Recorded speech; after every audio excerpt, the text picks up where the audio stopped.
Assalamualaikum warahmatullahi wabarakatuh. Perkenalkan, nama saya Titik Novitasari dengan NIM K43198083 dari kelas C. Di sini saya akan menjelaskan mengenai sel dan jaringan tumbuhan, yaitu pada tanaman aloe vera. Yang pertama, pengenalannya. Apa sih aloe vera itu? Nah, aloe vera termasuk jenis tanaman cam karena asli dari daerah semitropis Afrika Selatan dan merupakan kelompok tanaman monokotil. Nah, aloe vera itu memiliki anatomi yang bervariasi. Biasanya itu terjadi pada jaringan pertukaran gas.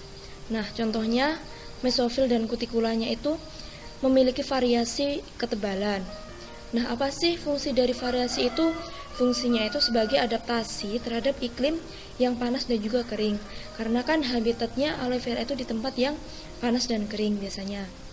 Nah, bentuk adaptasi lain yang dapat kita lihat yaitu untuk mengurangi kehilangan air, biasanya terjadi peningkatan pengendapan lilin pada kutikulanya. Selain itu juga dapat mengurangi jumlah stomata dan juga dapat memunculkan trikoma. Selain itu juga pengambilan CO2-nya itu pada malam hari, karena membuka stomatanya juga pada malam hari. Nah, di dalam video ini kita akan membahas anatomi aloe vera dari akar, batang, dan juga daunnya. Langsung saja yang pertama akar. Anatomi akar. Nah, pada aloe vera, akarnya itu terdapat jaringan parenkim. Jadi di sini itu ada jaringan parenkimnya. Lalu juga terdapat xilem dan floem yang tersusun secara radial, di mana xilem dan floemnya itu berselang-seling. Jadi kan fungsi dari xilem untuk mengangkut air zat hara dari akar menuju ke daun untuk difotosintesis, sedangkan floem fungsinya untuk mengedarkan atau mendistribusikan hasil fotosintesis ke seluruh bagian tanaman.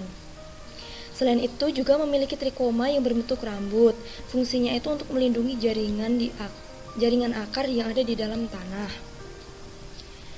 Selanjutnya ini ada gambar dari penampang ujung akar. Nah, di ujung akar ini ada sel meristem apikal yang menyusun daerah korteks dan berkas pengangkutnya. Dan pada bagian luar itu disusun oleh protoderm, dan protoderm ini akan membentuk epidermis. Nah, aktivitasnya apa? Aktivitasnya yaitu terus-menerus membelah karena mengandung sel-sel embrionik, sehingga akan mengakibatkan ujung akar ini terus bertambah panjang.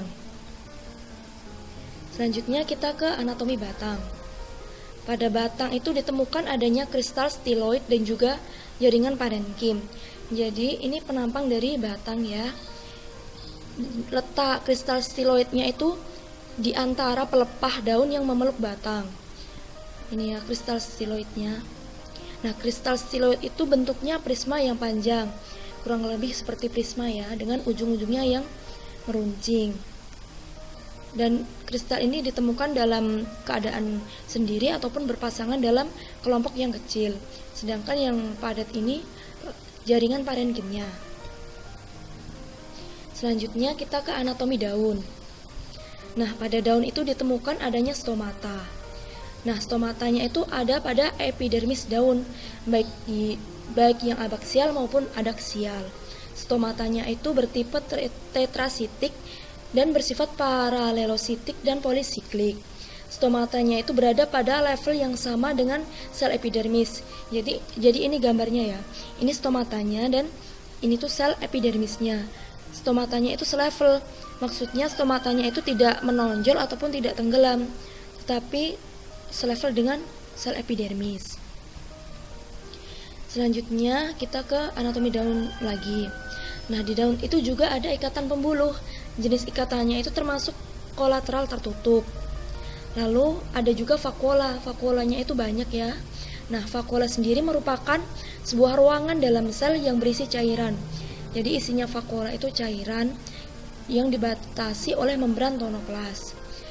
Lalu jaringan spons dan palisade pada daun itu jarang berdiferensiasi karena sebagian besar itu jaringan air yang menempati bagian utama dari keseluruhan daun. Jaringan air itu disebut juga hidrenkim atau gelnya aloe vera. Lalu juga ada vascular bundle yang tersebar dan terselubung dalam sebuah cincin yang terdistribusikan di antara jaringan asimilasi dan jaringan berair. Jadi distribusinya itu di antara jaringan asimilasi dan jaringan air, vaskular bandelnya itu. Nah, lalu juga ada beberapa parenkim tiang phloem yang berkembang dengan baik. Nah, ini ada penampang dari daun. Ini bagian nomor 1 ini epidermisnya. Lalu yang kedua ini palisadenya. Tadi kan palisade dan sponsnya kurang berdiferensiasi, jadi tidak terlalu nampak. Lalu ini ada parenkimnya. Lalu di sini ada dinding sel. Lalu ini ada ruang antar sel. Selanjutnya, anatomi daun pada saat di lingkungan yang berair. Jadi aloe vera itu kalau ada di lingkungan yang banyak airnya, dia itu akan meningkat ukuran selnya. Jadi ukuran selnya itu akan bertambah besar atau gemuk ya. Dan mencapai ukuran maksimum itu pada area median mesofil. Jadi pada tengah-tengah mesofil di sini itu ukuran selnya maksimum. Lalu semakin ke bawah sini ukuran selnya itu akan kembali lebih mengecil. Dan di bagian anterior ini tuh ada lapisan yang kompak yang terdiri dari sekitar 4 lapisan. Dan berakhirnya itu pada vaskular bandel. Jadi ini vaskular bandelnya ya. Vaskular bandel ini tuh memisahkan antara mesofil dengan hidrenkim atau gelnya. Jadi di bawah ini tuh hidrenkim atau gel aloe vera. Nah, pada anatomi daun, dinding sel luarnya itu tebal dan ditutupi oleh lapisan kutikula, serta diikuti oleh 2 lapisan sel yang disebut eksodermis. Jadi dinding luar selnya itu tebal, lalu masih ditutupi oleh kutikula, lalu diikuti lagi oleh 2 lapisan sel yang disebut eksodermis. Nah, ini untuk lebih jelasnya, jadi sini itu mesofil, dan bagian median mesofil ini tuh ukuran selnya tadi maksimum ya. Lalu semakin ke bawah sini ukuran selnya itu mengecil, bisa dibandingkan kan di sini kecil, di sini besar-besar. Nah, lalu di anterior sini itu ada lapisan yang kompak yang terdiri dari sekitar 4 lapisan ya. Lalu ini ada vaskular bandel. Vaskular bandel ini memisahkan antara mesofil dengan hidrenkim. Jadi di bawah sini tuh ada hidrenkim yang besar-besar ini. Selanjutnya, gel atau hidrenkim tadi itu mengandung zat seperti aloin, emodin, resin, gum, dan minyak atsiri. Selain itu juga mengandung beberapa unsur seperti seng, kalium, besi, vitamin. Vitaminnya itu seperti vitamin A. Selanjutnya ini masih anatomi daun ya. Di sini tuh epidermisnya. Lalu di sini ada stomata. Di sini ada rongga substomata. Dan di sini ada mesofilnya. Dan ini tuh kalau di zoom lagi di atas epidermis ada kutikula. Di sini kutikula. Lalu ini stomata. Di sini sel eksklusif atau seperti sel penutup stomata ya. Dan ini rongganya tadi, rongga substomata.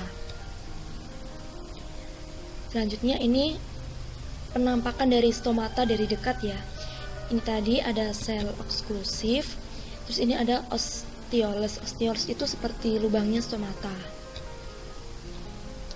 Lalu masih anatomi daun, tapi ini pada saat di lingkungan yang kering atau kekeringan, daun itu akan berwarna abu-abu kehijauan, gundul, dan tanpa trikoma. Kutikula yang dibentuk itu tebal, dan bahkan stomatanya itu hampir tertutup atau tertutup total. Dan sel-selnya itu menunjukkan pengurangan lebar, jadi sel-selnya itu seperti menciut ya. Nah, fungsi kutikula yang tebal itu untuk apa? Fungsinya itu untuk meningkatkan ketahanan terhadap kehilangan air pada daun melalui stomata. Jadi kan stomatanya tadi hampir menutup agar airnya itu tidak terlalu banyak menguap. Nah, stomata pada aloe vera itu termasuk yang memiliki ketahanan yang tinggi. Hal ini ditandai dengan adanya sel eksklusif atau seperti sel penutup stomata ya, yang panjang dan sempit pada bagian yang adaksial, dan sel eksklusif pada bagian abaksial itu lebih lebar. Kok bisa? Nah, hal ini tuh disebabkan karena pada bagian adaksial itu lebih banyak terkena radiasi matahari dibandingkan pada permukaan abaksial, sehingga lebih panjang dan juga sempit yang adaksialnya. Selanjutnya ini masih daun. Di sini tadi epidermis ya, lalu ada mesofil. Dan di sini bisa kita lihat ini stomatanya yang terlihat menciut. Ini epidermis dan ini mesofilnya. Lalu pada anatomi daun juga ada lapisan lilin ya, yang tadi pada saat kekeringan lapisan lilinnya itu akan tumbuh banyak mengelilingi stomata. Jadi bisa dilihat yang D ini tuh yang dalam kondisi kekeringan, lapisan lilinnya tumbuh banyak pada stomata sehingga stomatanya hampir tertutup. Sedangkan ini pada keadaan yang normal, stomatanya terbuka agak lebar. Nah, ini semua referensi yang saya gunakan untuk materi dan video kali ini. Nah, terima kasih atas perhatian teman-teman semua. Mohon maaf atas segala kesalahan, semoga bermanfaat. Wassalamualaikum warahmatullahi wabarakatuh.